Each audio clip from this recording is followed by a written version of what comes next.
Welcome to West Country Wanderings and welcome to the monthly vlog for the month of September 2025. Where are we today? Well, I can tell you we're in the county of Somerset in a stunning village called Nunney. This here is the Nunney Brook, and in this area there were once many water-powered mills, including this one behind me, which is called Penny's Mill, and it was owned by a gentleman called James Fussell, who we've come across previously on the channel in a previous monthly vlog, in fact, in the nearby village of Mells. People come here for its castle, which is absolutely stunning. Nicholas Pevsner once described it as the gem of Somerset, and it is an architectural masterpiece. It looks quite French, and there's a reason for that, which I'll explain. So I hope you can join me again here on West Country Wanderings on the monthly vlog for September, reading out the very best of your comments and telling you about this beautiful village here in the heart of eastern part of the county of Somerset. High up above the Nunney Brook, which is down in the valley down there, you get a good sense of the castle, which is there, and the church, which is just over there. Let me come around this side so you can see it a little bit better. The church dates from the 12th century and the castle dates from the 14th century. So we've got quite a substantial bit of history here. The castle is now a ruin managed by English Heritage, although, as I say, at the moment you can't get access onto it. It is normally open, you pay a small fee, but the bridge which goes over the moat, would you believe, is in poor condition, and they're waiting to get a replacement. They're doing a bit of fundraising to get a replacement of that, to get people onto it again. But you can see all of it. You're welcome to walk around the entirety of the moat, and you can see pretty much all of the castle from the other side of the moat anyway. It was built in the 14th century. The castle here at Nunney was built by one John de la Mare. Sometimes it's spelled D-E and then space L-A as in the French, and then you word Mare. Sometimes it's all written one all together. Now, John Delaware was a knight in the court of King Edward III's reign. So he was held in court there, and he did a lot of work with the king directly. He also became fabulously wealthy through what was known as the 100 Years' War. Yes, it did last 100 years, and it was a conflict between ourselves and France. He amassed a fortune from that, and with that fortune, he built the castle here in Nunney. Probably the most famous thing that he did, apart from helping out the king there back up in London. As to why it was built, well, no one really knows. It was obviously a good defensive position, but in the heart, but it's not particularly high up, because obviously here in a neighbouring field above the valley, we're higher than the castle itself, and it just seemed a bit strange because of that. But it would have been a commanding position in this part of eastern Somerset to have had it there. Now, in the village there are some 50 buildings which are listed. As you walk around it, you get a sense that this is quite a grand place, and obviously at one time it was spectacularly wealthy. It's now kind of a suburb for the larger town to the Frome, which lies just a little bit towards the north. We're also just off the A361, which is the main road between Frome and the county town, of course, of Taunton. There are 11 videos for the month of September. One actually hasn't yet been published. One has just been published. But in terms of the last one, well, that was the monthly vlog for last month. And it was to the city of Bristol. In fact, it was the first time we've been to the city of Bristol here on West Country Wanderings for a monthly vlog. Obviously, we've been to Bristol many times now. And I had a great comment on that video because I went to a place called Stapleton and I found an old road, the original coaching route from Bristol to Gloucester. And David Graham poses a question.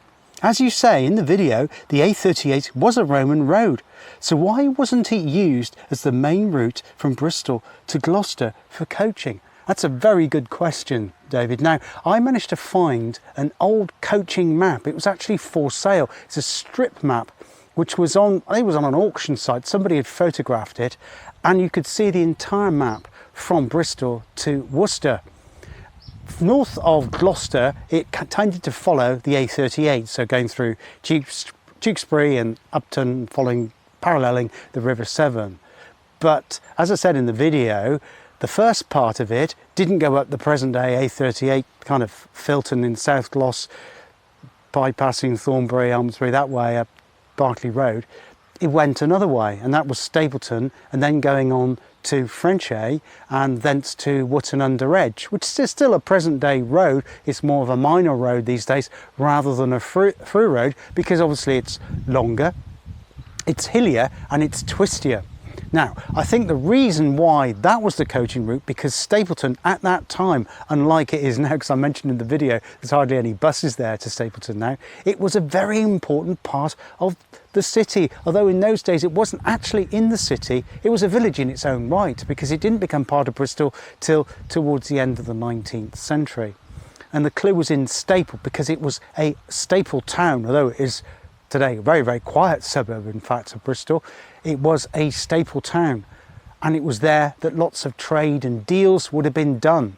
So it was an important place for people in and around Bristol, as well as wider Gloucestershire, to have gone to.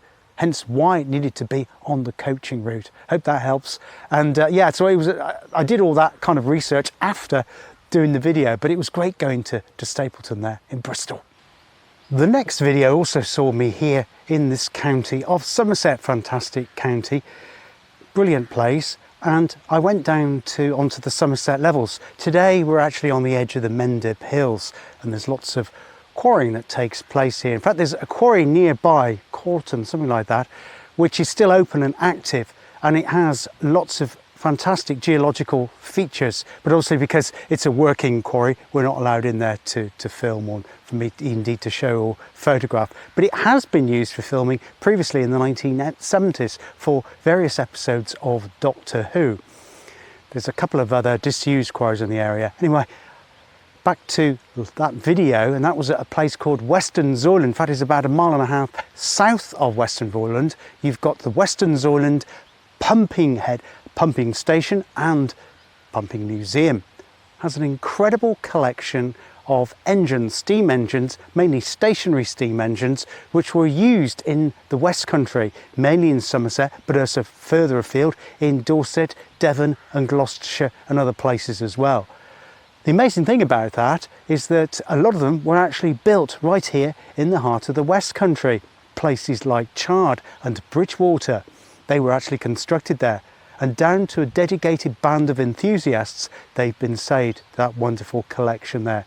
And I went along there for one of their open days. It's open, I think, most Sundays during the spring, summer and into the early autumn. It'll probably be closing soon until next year. But it was great to have a good look around there.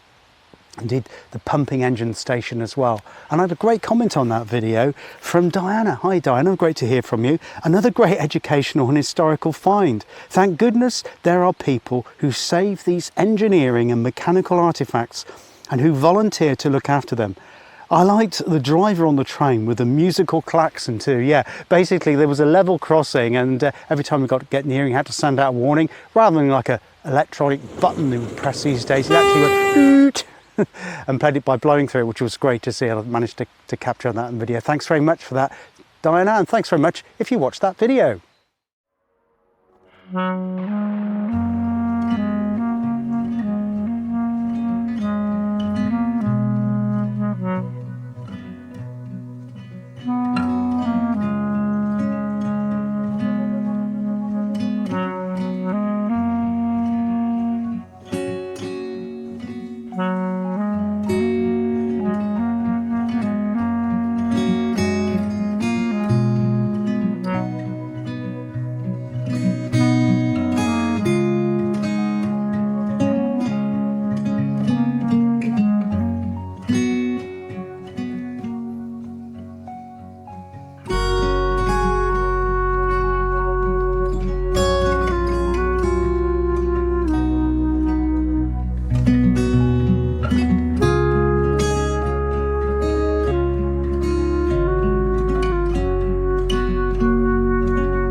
Some amazing fungi on the ground here. Also got some apples here. Grand apple tree here. Not sure what type of apple tree it is, but they're now falling off. So it gives a reminder that autumn is here. We're officially in autumn now. But obviously filming will continue right through the winter, weather willing obviously. so I can get out and mount as much as I possibly can, allowing for weather and other things that are happening in my life. I'll try and do as much as I can. Now, the castle here was damaged, seriously damaged, during the Second English Civil War. So that was kind of 1600s, Oliver Cromwell, that one. And I say second, the reason I say that because of the earlier one in the 1400s, which was to do with the battle of what's sometimes known as the Anarchy, that one, so which was also a civil war, but that's why historians refer to the other one that most people are familiar with as the Second English Civil War. So it was damaged during that, and then it became a ruin, of course. Although there were plans to use it as a prison at one time, and it was partially restored, but that didn't happen. And like a lot of castles, it then became covered with ivory, and it was then brought in painters and later on photographers like me that are attracted to these places because of the picturesque nature of it. It was not cared for at all, and the ivy then damaged the wall and it collapsed in the early part of the 20th century. It was then taken over by, I think it was called, is it the Inspector of Works or Department of Works, government arm, and now of course it's English heritage. A lot of the stone that collapsed off that wall, you can see where it's collapsed on the building and the photographs I took earlier. The legend is that it was actually taken by the villagers to use themselves on their own properties. Well, you couldn't really blame them for that, could you, I guess. But today, so it brings in a number of visitors. There is a inn here, I think it's called the George. Looks a delightful place, so you can stay there, does meals, and you can have drinks there as well. There is a cafe called the Cafe at Nunney, but that is closed at the moment, but I think it's due to reopen next month in October. Well, here I'm by the ancient village cross, next to, of course, the Nunney Brook again, complete with the local village wildlife on it. Lots of ducks on it. Haven't seen any swans, mainly mallard ducks. I think there's some other different types of ducks down there, but it's a great place. Unfortunately, filming by the castle itself is quite tricky because, well, it's a Sunday, coming into a Sunday afternoon now, and it's a nice day, so there's lots of people around there, as you can imagine, so I can't actually film around there, though obviously I'll insert some shots of photographs which I took plenty of the castle earlier on. But it was great getting up on there, getting a view down at the castle as well, and I highly recommend the place here. It's a very, very chilled out village. Villagers are very, very friendly as well, so it's a really nice place to come and have a wander and explore, and you can do lots of walks around the area as well. I think the Macmillan Way, which we come across the other day in Wiltshire, crisscrosses through the village as well, so there's lots of walks to be had. I'm close to the church here. You might be able to just hear the church bells ringing. They are quite quiet though.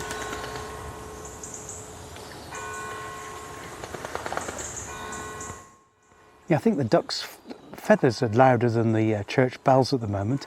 The next video though on the channel for this month was the Gloucester and Cheltenham Tram Road Part 2. So we looked at a section from Leckhampton, village of Leckhampton there in the Cotswolds, right up into Leckhampton Hill. And a great comment on that from Malcolm Richardson. Always great to hear from you, Malcolm. A tram road seems the obvious solution to transporting large amounts of limestone, given the hilly terrain. Even so, it must have seemed a daunting prospect with the limited motive power available in the early 1800s. Amazing that quarrying continued into the early 1930s and that they then built a separate standard gauge railway connecting up with the main line. Yes, it was connected up to the Cheltenham and Oxfordshire, Banbury, the Cheltenham to Banbury railway line, which closed with the Beeching Cuts, of course.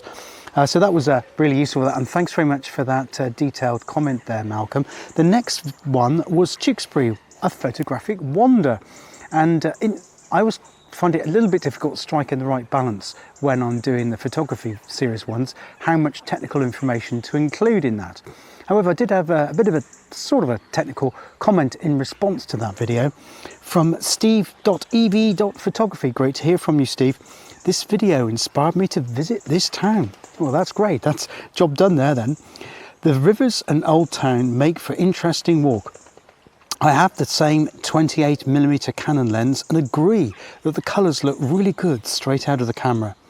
I like these older Canon M cameras because for travel they are very light and very compact. They certainly are indeed. Thank you, Steve, for that comment.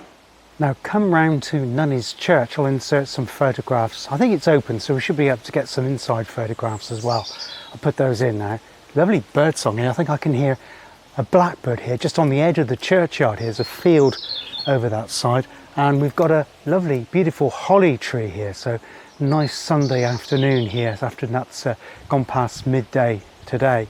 So what's going to be happening coming up on the channel for the month of October? I can't believe we're already going into October.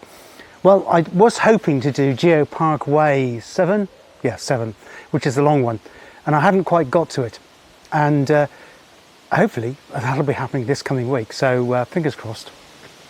So yeah, wish me luck. That's going to be quite a tough one, but because the conditions need to be right and I need to feel right to be at really top of my game to film it, because I know it's going to take quite a bit out of me physically to do that one.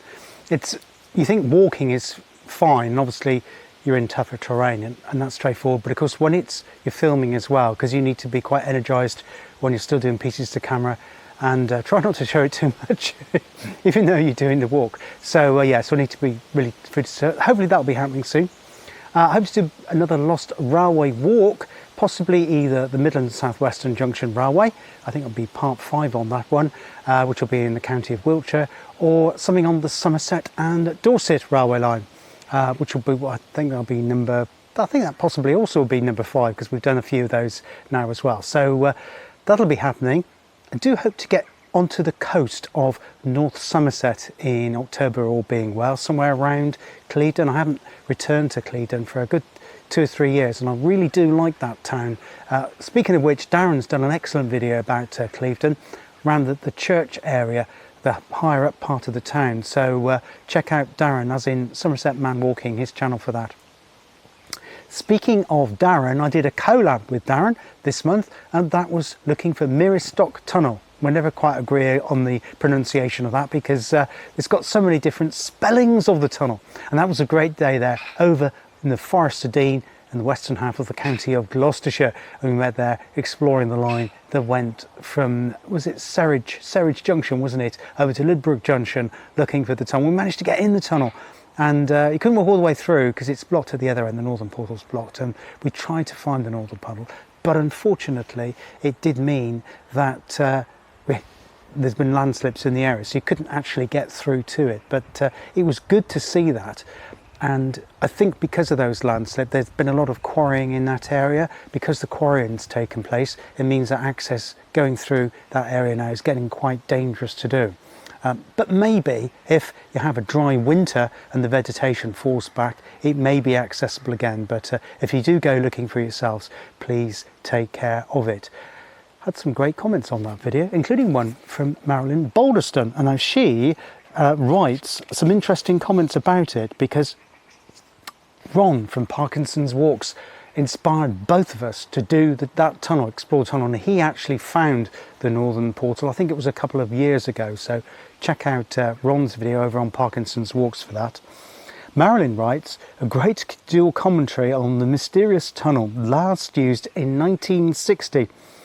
Who designed it and why was it built to such a size? Well, I can't answer the first question because I can't find who the engineer of it was. It was probably one of the ones that the Severn Railway used to build other sections of the line, but specifically which one, I really don't know. But as to the shape, I think it's like that because, like I mentioned, there are landslips in the area and a lot of quarrying, also coal mining. You need to be substantial to be able to cope with sudden drops.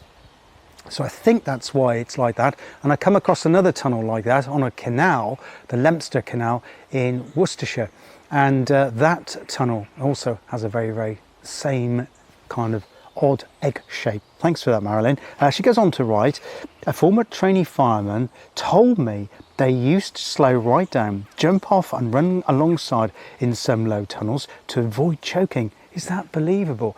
I'm not sure that would have been true, because if you were in a tunnel, the clearance between the track and the train is really tight, hence the little cavities. The refuge points, that's it. The refuge points, why they were essential. You'd need to go into the refuge point if a train was passing. So there wouldn't be enough room to walk alongside the train as the train was going in through the tunnel. So I can't believe that one.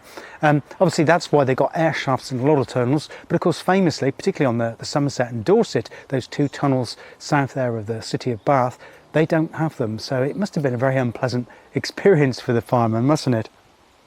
What a shame you couldn't walk all the way through, but I think there was some sorts dumped in the Forest of Dean at one time, yes. Now it was actually completely filled in at one time, that northern portal, and 4 gentlemen decided after going to a pub one evening to borrow some excavators and dig it all out again, and that happened about 20 years ago, and there were plans for Sustrans to reopen it as a footpath to go all the way through cycle track, but unfortunately they came to no avail. Thanks very much for that, Marilyn, and thanks very much if you watched that video, and thanks very much too to Darren for accompanying me on the video. And we'll be doing another video, me and myself and Darren, later this year. Well, I've come up away from the Nunney Brook and the Coombe down there, nice that it is, but it's a very busy footpath. There's only like one footpath and you kind of block the footpath if you're filming. So I've come up from that, so I'm in delightful wood just above Nunney Coombe. And obviously this has been used as a play area by children sometimes, so it's a very, very pleasant place. It must be a great village to grow up in. Interesting seeing the church there, so I had a look in the church. I'll insert some photographs now. And it was built around the 12th century on the site of an earlier Saxon church. And they had, for a number of years, possibly 100 years, have always had problems with the roof. In the 1930s, they actually had to stop doing services there because well, the congregation were getting wet if it was raining. They did some temporary repairs and services restarted, and they had a huge fundraising campaign to repair the roof. In 2016, the church closed so that the roof could be completely repaired and the tower as well. And by 2018, it had all been done. So about 8 years ago, the whole thing was completely restored. Looks magnificent now, and now they can hold services back in the church again here in this beautiful village of Nunney.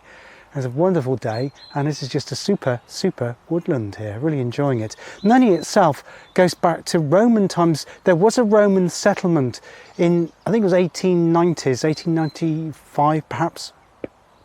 Some Roman coins were found here, quite a large hoard of Roman coins, and also on a nearby farm they found a Roman villa with complete with a mosaic. I don't know what's happened to that now, but yeah, that was found just on the edge of the village towards the end of the 19th century. But yeah, it's a great place to come and have a good look around. As regard for this month that's rapidly disappearing, the next video was, is Poole worth visiting? Now before I read the comment on that, just to tell you, I'm doing a little bit of a theoretical exercise at the moment. I was a little bit disappointed with the views on this one, so I thought, I'll change the thumbnail. I thought that maybe the thumbnail I done was a little bit busy. It was fairly eye-catching, but maybe a bit too much going on, if you know what I mean, and not distinctive enough from anything else. So I decided to change it completely, and I thought I'd go completely bold and just have a completely blue screen with just the word saying, is Poole worth visiting? And just see what the reaction is. Now, interestingly, YouTube offered me, I got an email from them. They said, do you want to do the A/B comparison test, which I've not heard of before? And you can upload both thumbnails simultaneously, and then they'll show at random. Once they'll show one thumbnail, then the other, and then they'll tell you after a period of time, I think it's after 2 or 3 weeks, which one has been more successful in getting views. So I'll let you know which one has been more successful in next month's vlog. Thank you very much if you watched it though. A great comment from Faith. Always great to hear from you, Faith. As a retired John Lewis and Waitrose partner, I've stayed many a time on Brownsea Castle. One of the best things is seeing the red squirrels.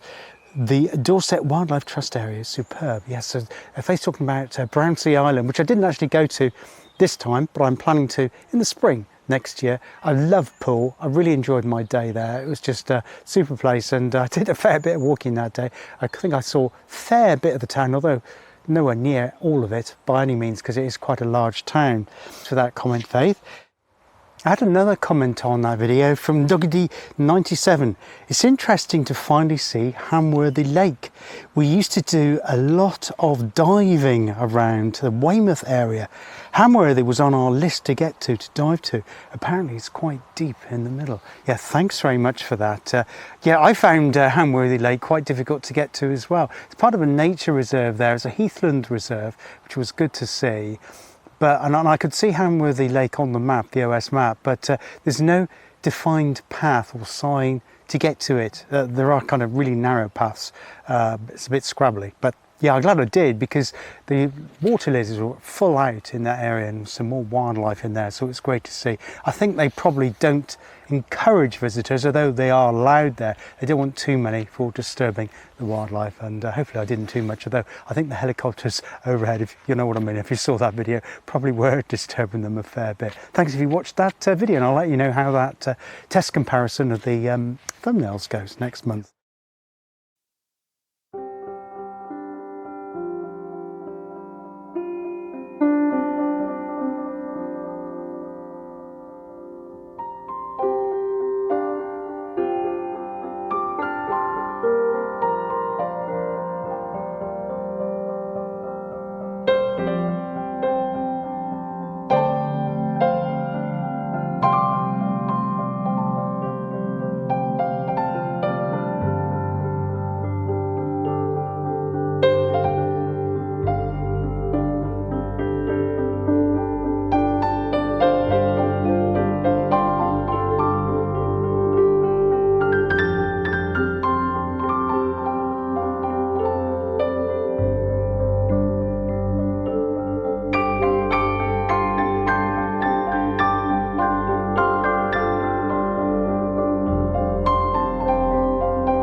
On to the next video, and it was a steam train trip to the Cotswolds. A great comment on that from Lionel and Mary Travels. Always great to hear from you both. Like you, I always have to watch the loco run round the train. Lovely views from the train windows. Mary could identify many of the locations. Thanks very much for that both. Yes, it was a Gloucestershire and Warwickshire Steam Railway trip up to the Cotswold village of Broadway. Had a bit of a look there. They had their classic car event on as well. They do quite a few events throughout the year. Also, I can recommend Broadway at Christmas time. A lot of people think of it as like a spring summer destination, but if you're in the Cotswolds in Christmas time, the lights there are fantastic, and it's not a bad place for shopping either at Christmas. On to a canal series video, and that was a return to the Wilton Barks Canal, part number 12, and it was a place that was just outside, well, in between Royal Wootton Bassett and the large conurbation there of Swindon. And Darryl writes on that video, Darryl commented on that video, it's always the perfect day when you find peace and quiet mingling with the beauty of the area. Makes you want to stay just that bit longer. Thanks very much for that, Darryl. And Louise from Southwest Sundays. I think Louise is actually, because she's doing radio more now, Apple FM, great community station, she does a programme on there called Community Matters. So she's still doing YouTube. So if you're wondering what's happened to Louise, she's got a couple of videos coming out over the next few days. So look out for those, and I'll link to them in my Facebook page as well. Louise writes, nice photos. That one of the sheep on its hind legs made me chuckle. Yes, thanks for that, Louise. Yes, there was a sheep that was just trying to grab up some tastier morsel of a branch a bit further up there. The final comment for this month is from Martin Pope, and it's on my Cotswold Walk video, number 33. Actually, it was in the county of Wiltshire. I haven't done many Cotswold Walks in the county of Wiltshire. Obviously, it does go into Wiltshire, many other counties as well. So hopefully we'll feature Wiltshire in the Cotswold Walk series at some point again in the future.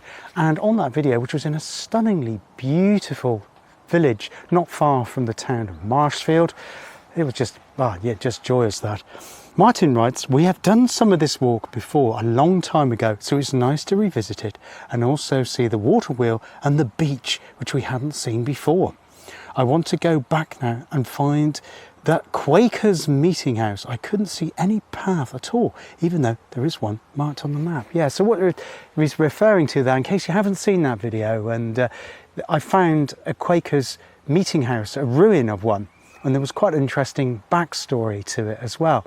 And it is marked on the OS map, you can see it, and you can see a dotted green line right away going into it. But when you get there on the ground, you can see no such path.